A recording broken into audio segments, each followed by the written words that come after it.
Welcome back everyone. In today's session, I'm going to give you the line-by-line explanation of Macbeth Act 1 Scene 3, and I have already uploaded the easy explanation videos of Macbeth Act 1 Scene 1, Act 1 Scene 2. Do check the pinned comment section for all important video links.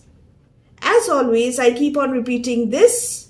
Dear students, you must learn the setting of each and every scene, and the setting of Act 1 Scene 3 is a heath near forest. And who are the characters present? The three dark and mysterious witches. Enter the three witches, thunder. This is a critical scene of the first act, and this is the temptation scene. Learn the significance of the temptation scene. First witch, where hast thou been, sister? The three witches address each other as sisters. Where hast thou been? Where did you go? Second witch, killing swine. Now, killing swine was a favorite occupation of witches. Shakespeare here refers to the popular superstition that witches had the evil eye, which being cast on any animal brought about its death. And the witches were supposed to have a special malice, hatred against hogs. Sister, where thou?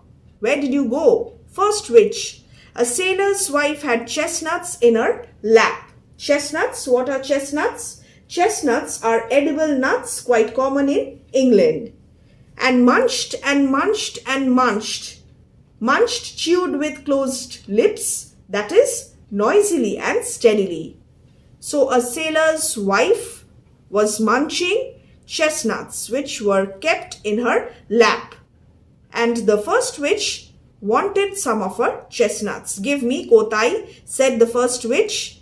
And instead of giving her some of the chestnuts, the sailor's wife told her to be gone. Aroint thee, go away from here, witch. And the first witch gets angry with this sailor's wife. The wrong-fed Ronion cries. Who is the wrong-fed Ronion? The wrong-fed Ronion is the sailor's wife. Wrong-fed, there are two meanings. Number one, grossly fed, pampered, romp being the best joints of meat. And number two, fed on nuts, romp meaning nut. Ronion is an abusive term, and this means beggarly and mean woman. She is really angry with this sailor's wife, and she has already decided to take revenge on her so that the first witch can teach her a lesson. Her husband's to Aleppo gone. Now where is Aleppo? Aleppo is the capital town of a province of the same name in the north of Syria. Master of the tiger. Tiger, master means captain, and tiger is a common name of a ship. But in a sieve I will thither sail, I will go there, and like a rat without a tail, I'll do. So this is the decision taken by the first witch to teach the sailor's wife a lesson, to punish her for insulting her.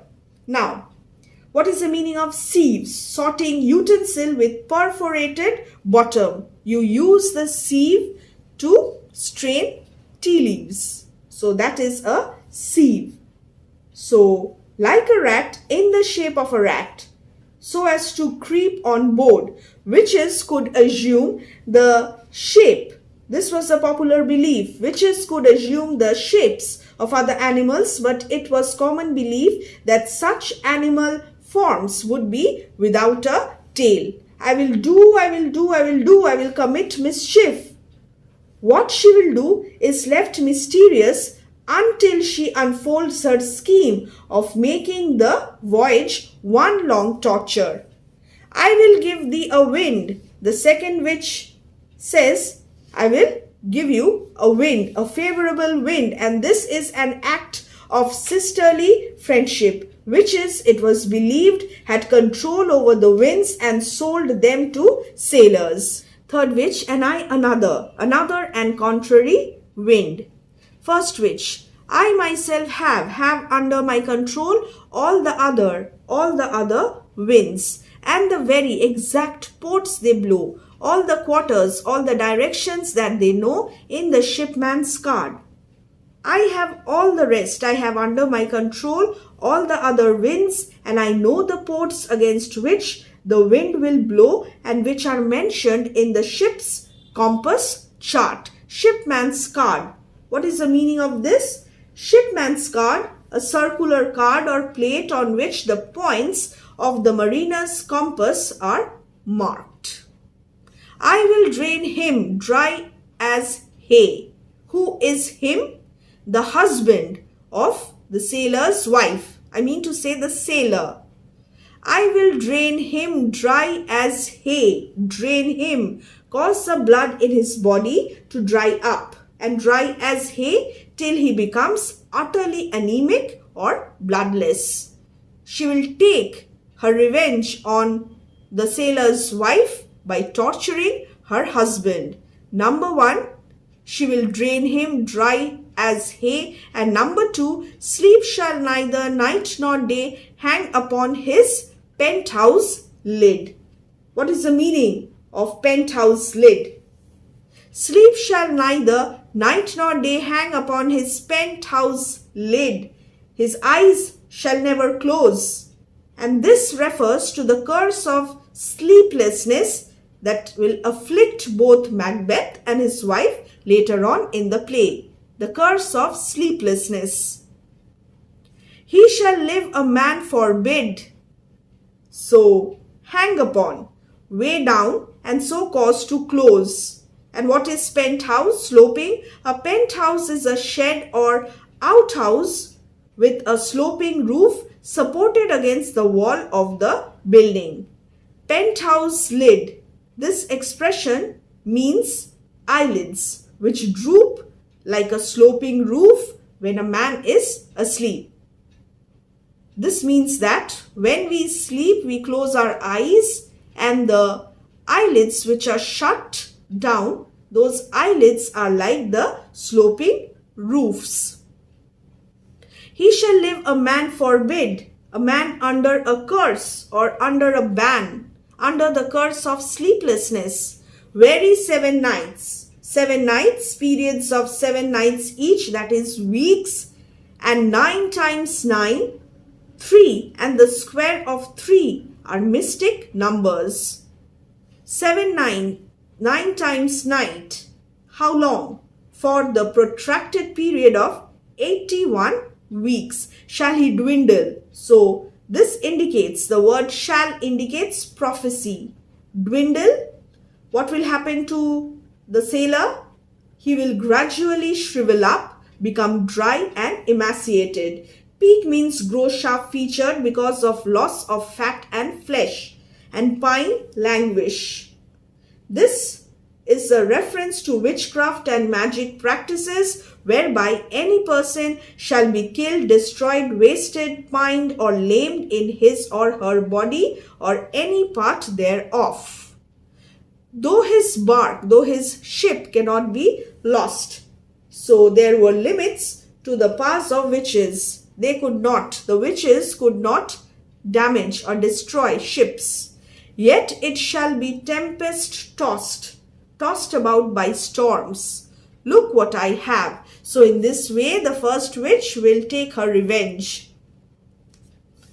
Second witch, show me, show me. First witch, here I have a pilot's thumb wrecked as homeward he did come. And they hear drum within. Pilot's thumb was a powerful charm against her enemy. And what is the meaning of wrecked? Whose ship was wrecked. Now this is significant. Macbeth is figuratively wrecked as homeward he did come. The moment of victory was the moment of disaster. And we will see this. He won the battle, but he will lose the battle of his soul. Drum within. And there is the stage direction. The sound of a drum is heard from behind the stage. Third witch, a drum, a drum. Macbeth doth come. All the three witches. The weird sisters, hand in hand, posters of the sea and land. Weird sisters, the witches, who have some knowledge of man's destiny. So they all start dancing. posters of, what is the meaning? Swift travelers on. The weird sisters hand in hand, posters of the sea and land, thus do go about, thrice to thine and thrice to mine and thrice again to make up 9. Thrice, odd numbers, especially 3 and its multiples, have significance in witchcraft. I had explained this in the easy explanation video of Act 1, Scene 1. The significance of the number 3 in magic and witchcraft. Peace, the charms wound up. 9 is a mystic number. In magic lore, it is supposed to have strange powers. So peace, stop singing and dancing. Charms wound up. The spell is now complete and set in readiness for action.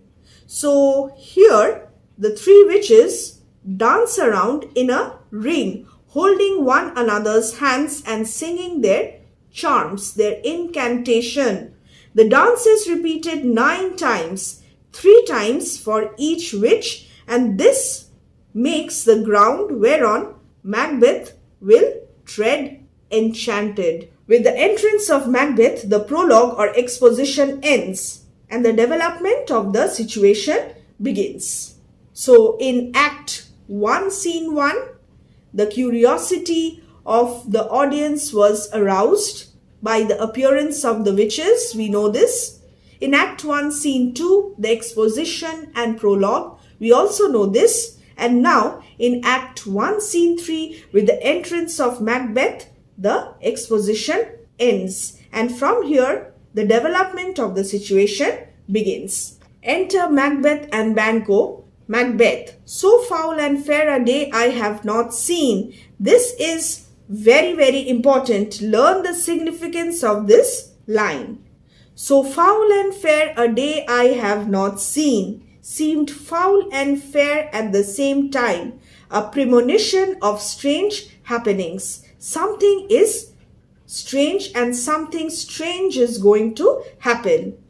Number 2, fair because of the victory, foul because of the fog, which then appeared to conceal the witches, out of which they suddenly will appear and into which they will as suddenly vanish. So they will appear and then they will suddenly vanish in the fog.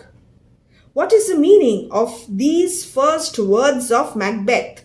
Macbeth's first words echo dramatically the last words of the witches in Act 1, Scene 1. Shakespeare intimates by this that although Macbeth has not yet set his eyes upon the witches, the connection is already established between his soul, he is the tempted, and theirs, they are the tempters. Their spells have already wrought upon his blood. How far is it called to Forres? Is it said to be? What is the distance from here to Forres? What are these? The witches are first noticed by Banquo and he calls them withered, wild in their attire. Withered, skinny, lean, and wild, grotesque and ugly. The word attire means dress. That look not like the inhabitants of the earth and yet are on it. That do not appear to be human beings, yet they are living on the earth. Live you. So are you living creatures? Or are you aught that man may question? Are you any beings with whom man is permitted to hold conversation? Or of whom it is lawful to ask questions? And witches might not speak unless first addressed. Keep this in mind. So these are Banquo's words to the witches. Banquo asks the witches to speak. You seem to understand me. So I think that you understand me. By each at once her choppy finger laying upon her skinny lips. They are withered, they are wild, and they have skinny lips. Placing the finger on the lips is a signal not to speak. And choppy finger, what is the meaning of choppy? Chapped, having the skin cracked. So these witches are ugly. The appearance of the witches. Placing the finger on the lips is a signal not to speak. The witches must not speak to Banquo first, according to requirements of their magic rites. They are to speak only when Macbeth asks them to do so. Therefore, this is important. And skinny, emaciated, having no flesh. You should be women, and yet your beards forbid me to interpret that you are so. Should, if I were to judge by your appearance. I think you seem to be women, and yet your beards forbid me to interpret that you are so, that you are women. Witches were supposed to have beards. So here, Banquo is confused regarding the appearance of the witches. Macbeth, speak if you can. What are you? These are Macbeth's first words to the witches, and immediately the witches start speaking to Macbeth. Now this section is very, very important. Learn this section. Use the quotations, use the prophecies in your answers. Very important. All hail is a formula of respectful welcome. All hail Macbeth, hail to thee, Thane of Glamis. So Macbeth is addressed by the first witch as the Thane of Glamis. And Glamis is a village about 25 miles northeast of Perth. The thainship of Glamis was the ancient inheritance of Macbeth's family. He was already the Thane of Glamis, and the first witch addresses him as the Thane of Glamis. So this was normal, quite normal. Second witch, all hail Macbeth, hail to thee, Thane of Cawdor. The second witch addresses Macbeth as the Thane of Cawdor. The second witch tells Macbeth what has already happened and is known to the audience, but of which Macbeth is ignorant. We have seen in Act 1, Scene 2 that King Duncan announced that Macbeth will henceforth be the Thane of Cawdor, and Ross is coming to meet Macbeth to deliver this news. But here Macbeth does not know he is the Thane of Cawdor, and the second witch is addressing him as the Thane of Cawdor. So he is quite surprised. This is quite surprising. Third witch, all hail Macbeth, thou shalt be king hereafter. The third witch tells what is to happen in future, and of which no one has any foreboding. King Duncan is still alive, and he is the king of Scotland. How can Macbeth be the king after the death of King Duncan? So learn the three prophecies of the witches. What is the reaction of Macbeth? Banquo, good sir, why do you start? Macbeth is startled to find the third witch confirm his inmost thoughts, which shows that his mind had been already thinking about Macbeth's kingship, about him becoming the king of Scotland. He was perhaps thinking about murdering Duncan even before the third witch made such a prediction, and therefore he is surprised. And Banquo is made to notice immediately the effect of the third witch's prophecy on Macbeth's mind. To heighten the dramatic effect, Banquo is made to notice this. So here we have the inner working of guilty thoughts. The prophecy of the kingship is not merely an echo of Macbeth's secret ambitions, it advances them to a stage further. So to him, they can no longer be quite the same. He has to do something about the fulfillment of his inner desires, of his suppressed desires. Perhaps he also wants to be the king of Scotland. And the third witch's prophecy somehow confirms his innermost desires. Good sir, why do you start and seem to fear things that do sound so fair? So here we find Macbeth's guilt, and because of his guilt, he is startled, he is surprised. Utterances that predict good fortune for you. The pure-minded Banquo does not see any evil suggestion in the prophecy that Macbeth will become king in future. As one of royal blood and a brave and successful general, Macbeth might, in the natural course of events and without any crime on his part, succeed his cousin, according to the customs of a country where kingship was elective within the blood royal. In the name of truth are ye fantastical imaginary creatures, or that indeed which outwardly ye show. Again, Banquo is addressing the witches. I ask you in the name of truth, are you mere fancies, or are you what you appear to be? You have promised, my noble companion, my noble partner, you greet with present grace and great prediction of noble having and of royal hope, that he seems rapt withal. You have promised, my noble companion, Macbeth, immediate reward. What is the immediate reward? A glorious future of splendid possession and the hope of kingship. And he seems overwhelmed. What is the meaning of this? So he is transported, he is carried out of himself, he is so lost in thought as to be unconscious of his surroundings. This is the condition of Macbeth.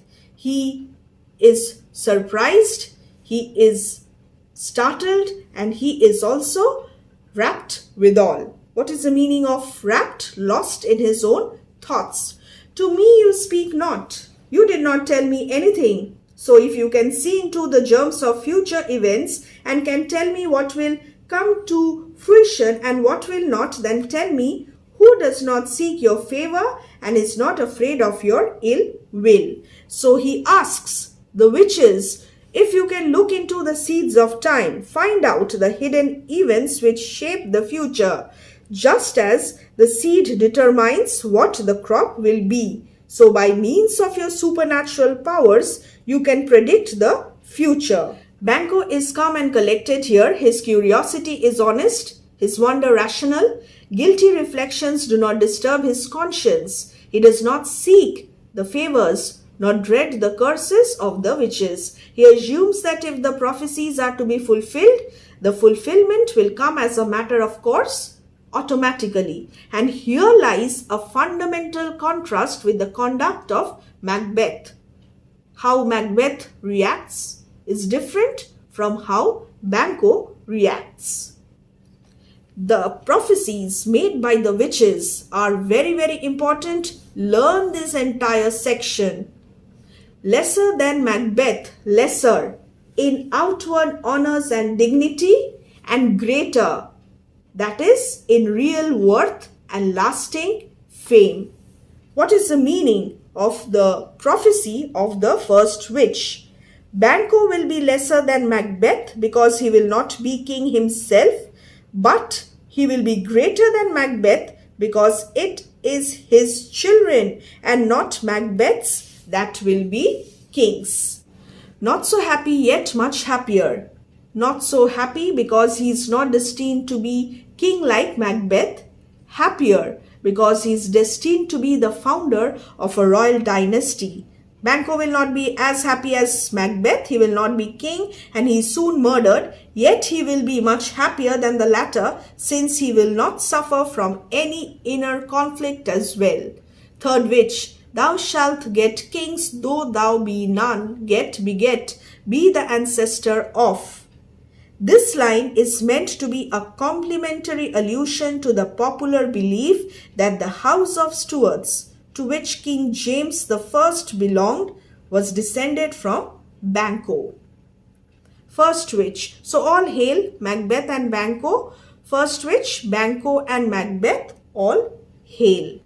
Macbeth, stay, you imperfect speakers. Now here Macbeth recovers himself and, warned by rising mists, knows that the witches are about to depart, and he tells them to wait. Imperfect speakers. What is the meaning? Imperfect speakers who do not speak out all that you mean to say, who by not completing your speech leave so much unsaid. Macbeth wants to know more. By Sinel's death, I know I am Thane of Glamis.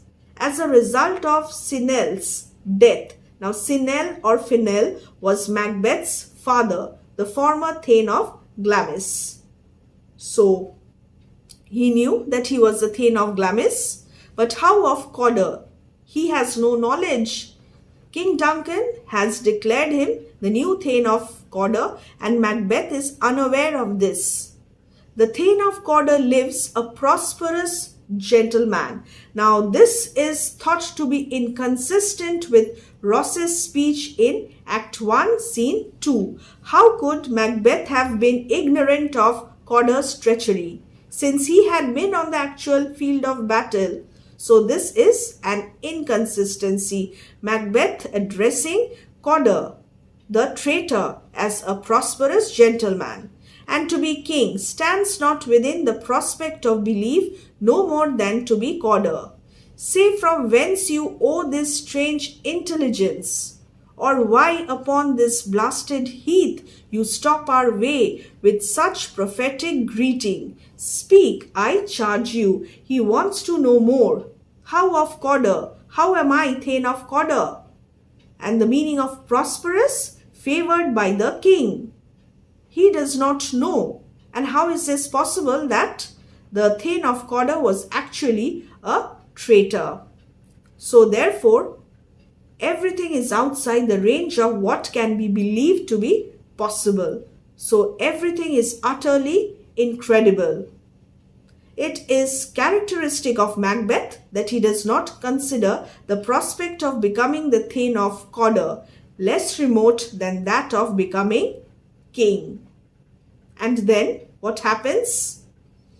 The witches vanish. Macbeth wants them to speak. Macbeth is excited. He wants them to tell him more and more. But the witches vanish.